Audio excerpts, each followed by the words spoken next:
The views expressed on the Nova Society are those of the panelists and guests and do not necessarily reflect the views or opinions of the Phoenix Research Institute or any institution which any panel member is associated. Reproduction or dissemination, other than for the purpose of education or information without the express written permission of the Phoenix Research Institute or Nova Society Media, is strictly prohibited. I'd like to welcome everyone back to the Nova Society. It's great to have you with us. I'm your host, Dr. Brooklyn Ann Weldon, and I'm here with my panel, Dr. Scott Gershwer and Dr. Mark Bound. Today, we will be answering listener emails, and we have one from Peter, who lives in Oklahoma City.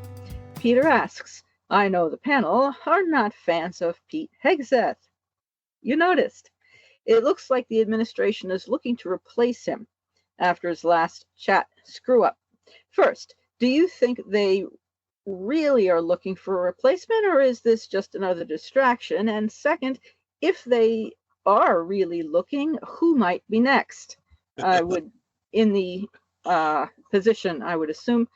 I think this is just a distraction. If they're going to get rid of him, they'll get rid of him later, but Trump he's basically saying, well, this is an old story, it's not important, find something else to talk about. He'd have to find someone who is just as much a little satellite as Hegseth is, and Trump's having gone out on very publicly to defend him. Maybe later he'll be eased out, but not now. I don't know. What do you gentlemen think? First, I just, to Peter in Oklahoma City, thanks for the question. Thanks for listening. And can anybody really be you could be a fan of Pete Hegseth, the Fox reporter or whatever he's host, whatever he's supposed to be on that show. Is there anybody who thinks that he's qualified to do this job? I mean, we've gone over this a million times, starting when his name was first floated. The appropriate answer from Pete Hegseth was, thanks for thinking of me, but I'm really not qualified. Please choose somebody else. There's no way that he should have this job, and he's been a disaster at it. I read the Politico op-ed piece by a former defense secretary personnel, whatever the guy's name was, and it's in Politico, and it's a great read, except it does the usual Biden bashing and Trump is amazing and Trump deserves better than Pete Hegseth.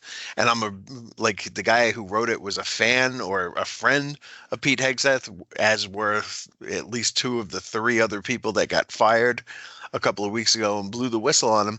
The fact is that he's a disaster. And it's too important a position to have somebody who's a disaster. I mean, we were going nuts over Austin. We went crazy over the various people who took the job from the first Trump administration, who were generals in some cases.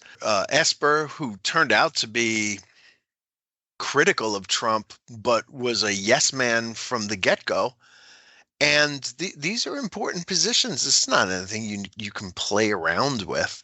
And Hegseth is just playing around. I mean, the signal thing, the latest one about his brother and his wife and his lawyer, seems almost to be like middle school child stuff, where he's like, isn't this cool?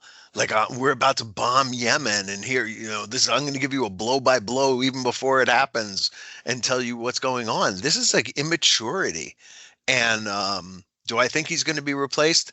I think if Tom Cotton wants him replaced, then he'll be replaced, because as a major supporter of Trump and a guy who at least pretends to be a serious human being, Tom Cotton holds some sway in this administration from the U.S. Senate. He may even get that job next. I wouldn't bet against it. Trump doesn't really care one way or another. It's all just is it going to be good TV? And that's all he seems to really care about. So I hope that answers your question, Peter. Mark, what do you think? Peter, where do you get the idea that we are not fans of Pete Hegseth? I don't know where that assumption. It must be. But no, we are not fans. And I totally agree with Scott that, if you're presented with a job, we're going to make you a neurosurgeon just because your name is doctor. If you don't say, listen, I'm not a neurosurgeon, I can't do this, there's something wrong with you. And it's kind of like that. And this is an important department, and it's a vital department. And Pete Hegseth just simply, right on paper, on everything about it, he was not up for the job. Do I think this is a distraction? I think it's a distraction until the time comes when they figure out who's going to be the replacement. And it's kind of funny. I hate to be on the same wavelength as Scott. Tom Cotton, I think, has a possibility of being the replacement. If for no other reason, they don't need him in the Senate. He's not, his number doesn't count as much as, say, if he was in the House. So Tom Cotton might be. Now, is he a better choice? Pretty much anybody in my mind would have been better than Hegseth. But I think so for right now. And if we watch the cycle of how news out of the White House comes in the Trump administration, it's all a distraction until something actually happens. In so many administrations in the past, if somebody said, well, in 2 days, in 48 hours, they're going to replace this person, within 48 hours, they usually did. We can't even predict that today. There's just no way to know what this administration is doing. And the fact that, again, the reporting that we're hearing out of the Pentagon, that it is in such disarray. And we've got people resigning now in the Pentagon and people being removed. I think that's a sign that something isn't right. And again, I will agree with Scott in the sense that somebody's going to say to Trump, hey, we can't get behind this anymore because it hurts us. It makes us look, you could be stupid all you want. The followers are still going to be there. We can't look this stupid that we're not doing something and supporting it. And I think that's probably where we sit right now as far as Pete Hegseth. And again, I always say when Trump, this is from the Economic Times, when Trump came out and said he stands strongly behind, again, great English there, Donnie. And Trump said, this is a quote from him, Pete's doing a great job. Everybody is happy with him. And whenever Trump says everybody, it's a lie. So we'll see what happens. I just can't see Hegseth surviving, and especially with the way things are going. And there's another question we've got coming up in a future podcast about how things are going around the world as far as our military having to be on truly ready to address possible issues that might impact us. So that would be my answer to it. Will Tom Cotton, if that is what happens, be as bootlicky and rear end smoochy and as sycophanty as Trump wants him to be? Or will he actually do the job? If he wants the job, he's going to have to do that because under Trump, that's what the job is. So I don't think that it really, the qualifications obviously don't matter to him, or Hegseth wouldn't be there in the first place. But Esper and Hegseth are, both sycophants, until Esper wasn't. And Hegseth certainly is. And there's nothing else to qualify them for that. And this is what Trump wants. So if Tom Cotton wants the job, assuming that Trump wants to give it to him, he's going to have to be a sycophant. There's no doubt about it. So, I'm not making the prediction that he is going to have the next job, but I would say that it wouldn't surprise me if he was. I can't even print it. I wanted to look up the name of the guy who wrote this op-ed piece in Politico. It's worth looking up. I'm not sure I can pronounce it. It's John Ullyott, Ullyott. And things around the world, are moving in a direction. Now, we should probably use this opportunity to talk a little bit about what's going on in China, for example, where the administration seems to be backing off a little bit on their previous complete insanity, and that I guess it was Scott Bessent yesterday who said that, we're gonna take a look at maybe like halving the tariffs on China, which are like way out of whack, obviously. As we said last week, at some point or another, China has not responded back, and there is no progress here. So it's back to Trump, and what he's going to have to do is probably put no tariffs on China that weren't there in the first place, and simply declare victory when China agrees, like, we're just going to go on as we were before, and he'll somehow try to spin that into some kind of great victory and grand bargain. And then the other aspect of it is Trump willing to give up Taiwan to get a better trade deal with China? And I think the answer to that is probably yes. Yes, I think he is. And again, we've talked before that the strategy involved. I think China's in the driver's seat, to be perfectly honest, when it comes to this, when it comes to the tariffs, because there's a different ideology between the two leaders, and we've talked about that in a previous podcast.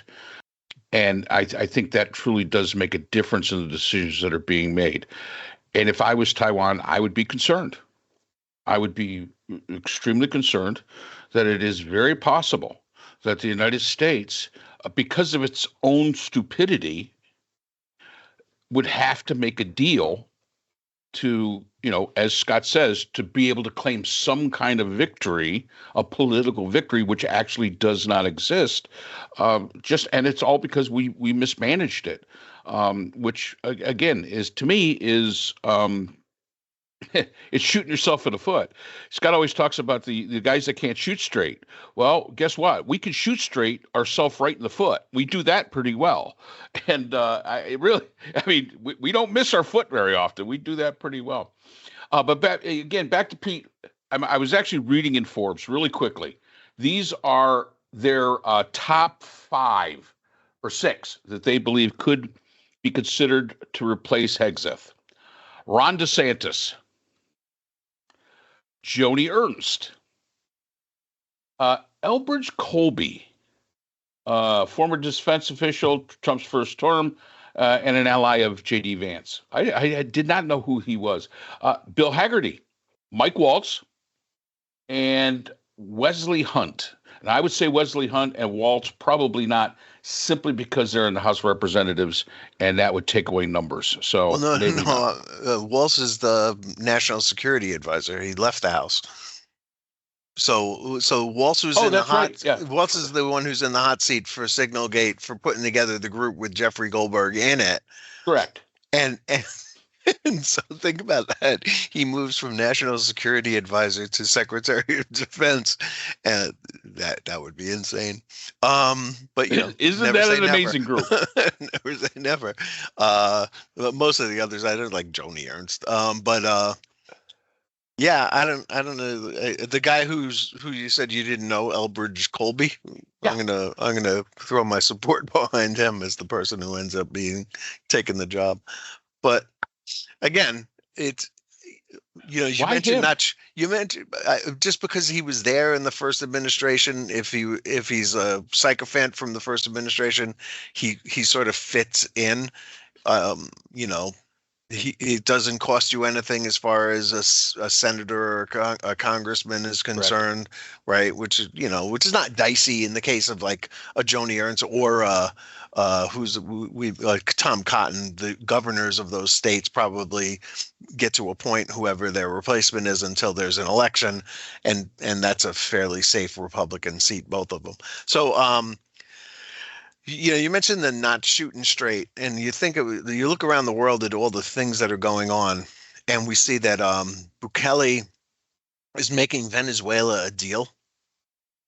Did you see this? Or to trade some of the Venezuelans that he's holding for other people who Venezuela is holding in their prisons. And the only thing I can think about this is, like, if you're in either of those prisons, would you want to be swapped for, like, that's getting out of the frying pan into the fire.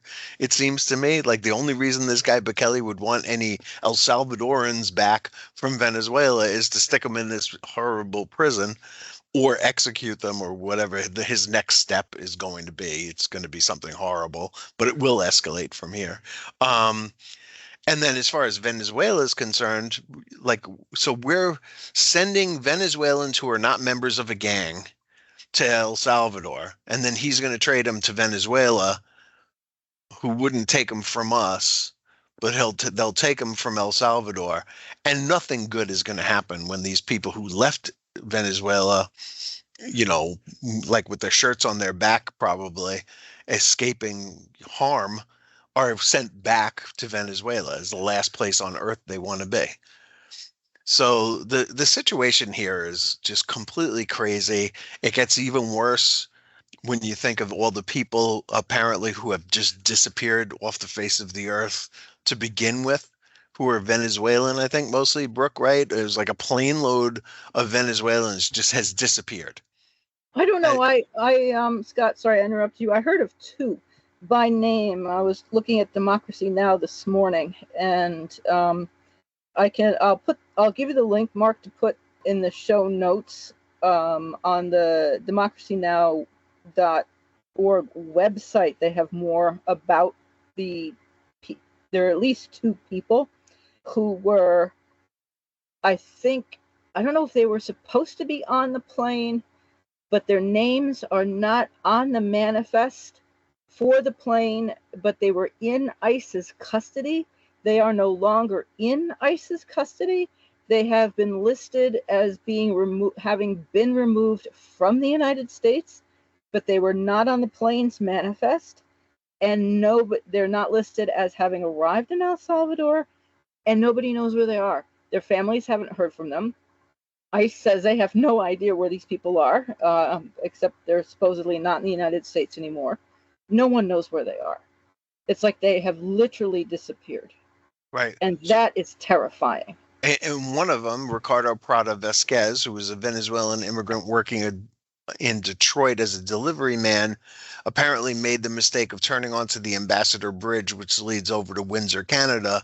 And when he turned around to come back, was arrested and has now disappeared altogether. He was supposed to go to Texas. I think he may have made it to Texas. But then they were going to fly them to El Salvador, but he's disappeared completely. So that's one name that we know about who has simply disappeared. And it does kind of remind me of the kids who got separated from their parents in the first Trump administration, who disappeared off the face of the earth. Nobody knows where they are. And it's like, I think it's over 1,000 of them, 1,200 or something like that. Kids have simply disappeared. Nobody knows where they are. So, I mean, this is a government sanctioned form of human trafficking in its absolute worst. And nobody knows where some of these people are. Yeah, that's it's so dystopian. But, when you really start thinking about it, this is so, 1984, Orwellian, I guess, would be my comment about it. And it isn't only this; it's actually the little things. It's not. Whenever we disappear somebody, that's a really big deal. But there's also those little things that are happening. The other day, my wife got a letter from the South Carolina Department of Elections. She's being taken off of the rolls. She had to sign a form, basically stating that she was still in South Carolina because she hadn't voted in 2 election cycles. Now, okay, whatever. She signed it. They returned it. Undeliverable. So then we're looking at it, and it was the way that this card, and again, there was no postage necessary. It was the way this card was formatted, which was the problem.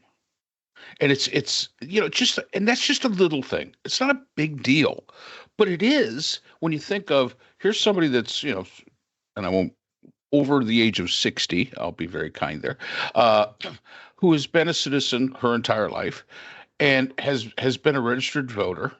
Whether or not she exercises that right to vote isn't the government's business. You're a registered voter. And when she would go, if she was going to go to the polls after even being away for 4 cycles, they're going to get her ID. They're going to be able to verify. She's going to go to the right poll. She has her voter ID card. She's going to do those kind of things, and you're going to vote. It shouldn't be any harder than that. And the fact that she received this thing was just like, wow. I mean, they're really serious, not only about disappearing people, but disappearing people from the process. And I guess that's the way when we talk about disappearing people, that's the way I look at something like this. It's disappearing people from the process. You're still there, but you're actually in the mind of society and the mind of our government. You're a non-entity anymore. You don't count. And so it just starts out with those kinds of, may not seem like an important thing, may not seem like a big deal. But the bottom line is that, hey, it is a big deal. If you do that to enough people. And it could include any woman who changed her name when she got married. That's correct. That is absolutely correct. Mark, sorry, I don't want to cut you off. I wanted to share my son and daughter-in-law. When they were college students, they were living in Florida. They went to vote. They were told they'd already voted. They said, no, we haven't voted. They said, well, we have you down here as having already voted. And they hadn't. And they were refused. So someone else had apparently voted in their place. Or they were told they'd already voted. I mean, and they weren't allowed to vote. So they were disenfranchised. And I mean, they didn't know what to do. No one said, let's go get your ballot or cure your ballot or do anything. And I mean, that was, my son is going to be 38. So that was 20 years ago. They were doing this. Well, and is that the 2000 election? May have been, but they never got to vote. And yeah, okay. There are always going to be, see, that's the argument that a lot of people make. Well, that shows there's voter fraud going on. And that's why we need to tighten up the voter, the voter rules so that this does not happen. It's still going to happen. I don't care what you do. It's still going to happen. Does it happen that often? No, not really. When you've got 150 million people voting, okay, if you've got, and a lot of people won't like this, if you've got 1,000 people that are disenfranchised, it's the system. No system is perfect. I'm sorry. And by making it more restrictive doesn't make it better. Matter of fact, it makes it worse. So yeah, you're right. Your son and your daughter-in-law were disenfranchised in that thing. In the grand scheme of things, is that an alarm bell that says we should, you have to give your blood sample to vote? No, I mean, absolutely not. So we got to be really careful when we make those analogies. When we say, well, they were disenfranchised. That's the truth. That's the fact. But in the grand scheme of an election, which has so many other issues wrong with it, and I'm sorry, Peter, if we once again tailed off to a different topic here. Yeah, I mean, that's the red meat that makes people say dead people are voting in the tens of thousands. No, they're not. This is not the zombie apocalypse. Cut it out. So yeah, that's just kind of the way it goes. Well, my objection is that no one gave them further instructions. They weren't told to go to the Board of Elections. No one gave them any assistance or guidance or anything. And it made me wonder how many other people were in the same situation. And now it makes me wonder how many other people are getting cards from the board. So what happens now, Mark, if you got returned as undeliverable? So what do you do? Well, we fixed that problem. We sent it back. We haven't seen it back yet. So we're assuming that it's been taken care of. We're assuming. Look, in this last election, it does seem that a lot of people wanted to vote and didn't vote and may not have been able to vote for one reason or another, whether it was bomb threats to the voting site that stopped people from going there and voting, or somebody claiming, well, we don't have you on the registration here, and again, I'm not putting anything past these people. They're, we know, the reason I asked if it was 2000 in Florida, because that was a famous election where a lot of people who voted didn't have their votes count, and the national election turned on that state's Hanging votes. Chad. Yeah, hanging chads and all that kind of stuff, and dimpled whatevers, and you had all this crazy stuff going on in that election, and that's Bush brother for Bush, and whatever that woman's name was, the Secretary of State down there, who was so crazy, and The Brooks Brothers. right, the Brooks Brothers rebellion, and the craziness that went on with that election. Nothing has really been sane ever since then, and there's all kinds of shenanigans going on with voting, and I'm pretty sure that when we looked at the results on after the election day in 2024, that what we saw was a lot of people didn't vote who we would have expected to vote. We know that happened in 2016 in 3 states in particular. This one running all 7 of the swing states, slightly suspicious. I'm not a conspiracy theorist, but there are a couple of things that do seem a little off about that. And we know the lengths that Republicans have been willing to go to win elections, from whether it was Nixon and the Madame Chennault affair, or Reagan keeping the hostages in Iran until well after the election, until he was inaugurated, actually. And what happened in 2004, I went to bed thinking that John Kerry was the next president of the United States, shocked to wake up in the morning to find that George W. Bush had been reelected, despite the fact that his Iraq war was such a disaster, and that was a known at the time. So it just seems to me, and even Hillary or Kamala Harris seemed to have this in the bag right up until election day or election night, and then it all fell apart. I'm not putting it past the Republican Party. They play to win. This is not a pillow fight, and it wouldn't surprise me if they tried to disenfranchise every woman in America, beginning with the ones who changed their names, saying, I'm sorry, but we don't have a Linda Bound here, has she ever gone by any other name? Maybe that's the problem. And was she born in this state? Maybe that's the problem, and so on and so forth. And they can cause all kinds of confusion, and not everybody is going to fight their way through it. Some people don't have the time or resources to sit there and look at the envelope and figure out what's going on with it, and take steps to remediate this. Right. People will give up, and will not vote. Yeah. And if you're married and you've changed your name, you have to have whatever papers, all your documents have to say the same thing. Birth certificate, you've got to have, I guess, your wedding license, you've got to have all kinds of stuff, and get every document to say the same thing. And there was recently down in Florida where an individual, an American citizen, was arrested by ICE and kept overnight, and then finally released. I don't know if the ACLU got the person out. But Republicans say, well, just show your documents, your birth certificate, this, that, and the other, and you'll be fine.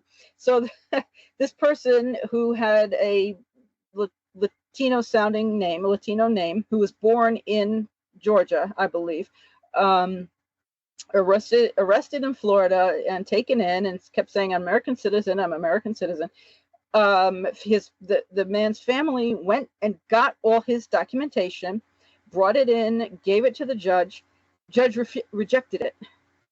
And no, won't take birth certificate, won't take whatever other documents, driver's license, wouldn't take anything. supportive document saying that this person was an American citizen born in the United States. Nope.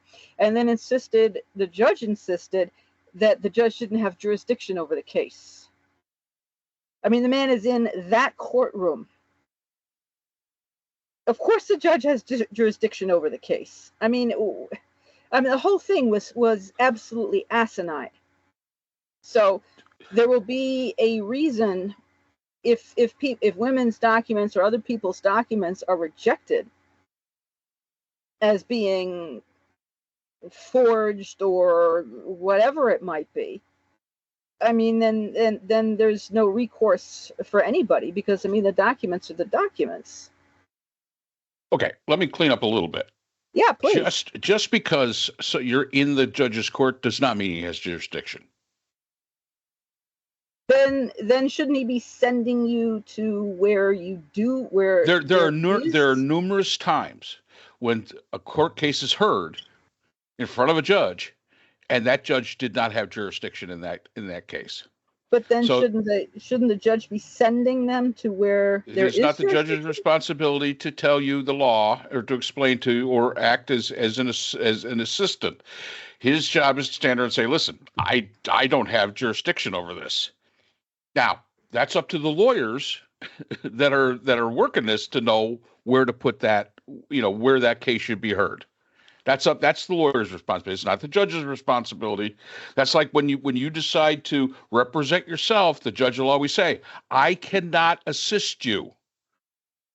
I'm an impartial, I'm the referee. That's my job. I cannot assist you." So there's that. And I think one thing we have to remember, yes, this is something we should keep an eye on, but let's also keep an eye on the ball of the fact that this is not the norm. This is certain instances. And, yes, I know why she didn't vote in the last election. She was sick. It was a miserable day in November here in South Carolina, and she was sick. And she said, I don't feel good. I'm not going to go out. Okay, that's perfectly fine. The thing we got to do is when we start hearing about more and more people, when you have a significant number of people, then we start paying attention to this. And I think that's the point. It's not meant, and again, the only reason I brought it up is this is the idea, just something to keep an eye on. It is possible. This is a way of disappearing you from the system. And that's the important part. So just keep an eye on that. Peter, I hope we answered that question. I think we beat that to death. We went on this terrible tangent, a whole bunch of tangents, which is what we do. But I really do hope we answered that. Yes, Peter, thank you. We appreciate your listening, and we appreciate your question. And we certainly do go on tangents. And thank you again for listening, and thank you to all our listeners. And we'll see you again next time on the Nova Society.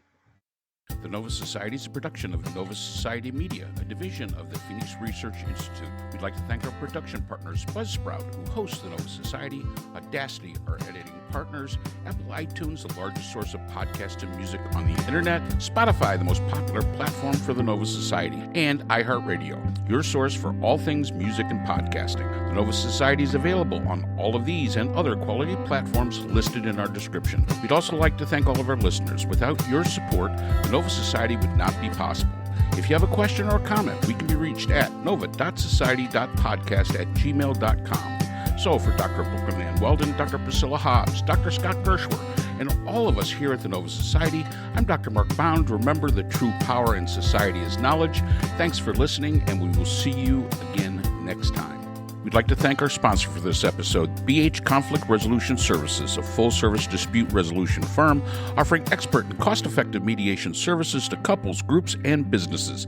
BHCRS can be reached at www.bhcrs.com.